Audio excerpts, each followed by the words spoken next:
penulisnya, wawasan penulis menciptakan itu. Kita tahu ada jalur mainstream yang semua serba instan.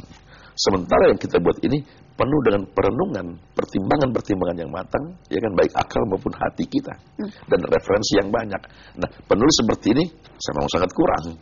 Mereka sudah masuk dalam jalur industri mainstream yang serba cepat, instan segala macam. Bahkan pemain pun cuma sekedar hafal aja, nggak perlu mengerti, kamu kan gitu.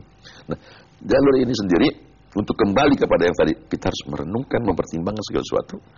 Itu nggak akan masuk ke dalam itu. Dia harus merubah pola pikirnya. Jadi sangat sulit.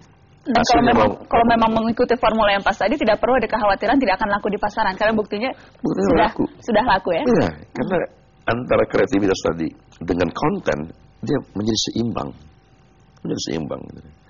Bukan ini kadang-kadang saya nggak ngerti juga ini. Kok yang mengucapkan kalimat nasihat kok setan, itu kan aneh itu misalnya. Yang penting adalah keluar kalimat itu, ya kan? Oh, ini pakai sorban, oh Islam jadinya. Oh ada sholat, oh Islam dia aja. Tapi yang Islam yang mana? Semuanya kekejaman Allah soalnya. Loh, yang Islam itu yang mana? Sehingga tidak berimbang. Itu tadi wawasan penulis, dia tidak berimbang. Ada memang hukuman-hukuman yang diancam oleh Allah, tapi ada sesuatu yang dijanjikan oleh Allah, ya kan? Dan dikasih tahu jalannya itu. Kan begitu. Seberapa jauh menurut Anda nilai-nilai yang apakah itu nilai yang kebablasan tadi atau nilai-nilai yang memang nilai-nilai penuh keislaman, seberapa jauh itu sudah merasuk ke pemirsa sinetron-sinetron religi ini sih, Bang Didi? Yang bagus tadi dalam pengertian dia komunikatif, kontennya juga jelas, mendidik, tidak membuat orang jadi merangsang orang untuk keluarnya nilai-nilai negatif dalam dirinya.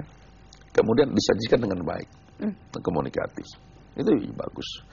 Nah, meramu ini memang agak sulit. Terserang. Ada tidak mekanisme kontrol yang seharusnya bisa dilakukan terhadap sinetron-sinetron yang sebetulnya tidak memenuhi kaidah ini? Nah, ini yang penting menurut saya. Ini sangat penting, Najwa. Terima kasih. Jadi, sebaiknya ada misalkan konsultan di bidang agama yang menulis mulai dari tulisan, dia membaca itu. Jangan sampai sesuatu yang ingin disampaikan bahwa itu keliru, tiba-tiba mau jadi pembenaran. Seperti ada orang sholat berjamaah, tapi imamnya banyak. Itu pernah terjadi, Anda lihat ya? Ya, saya ungkapkan di sinetron saya demikian. Tapi ada solusi. Ada penjelasan bahwa itu tidak benar. Tapi ada juga sinetron yang mengangkat itu, hanya untuk lucu-lucu. Tapi tidak ada pelarangan terhadap hal itu.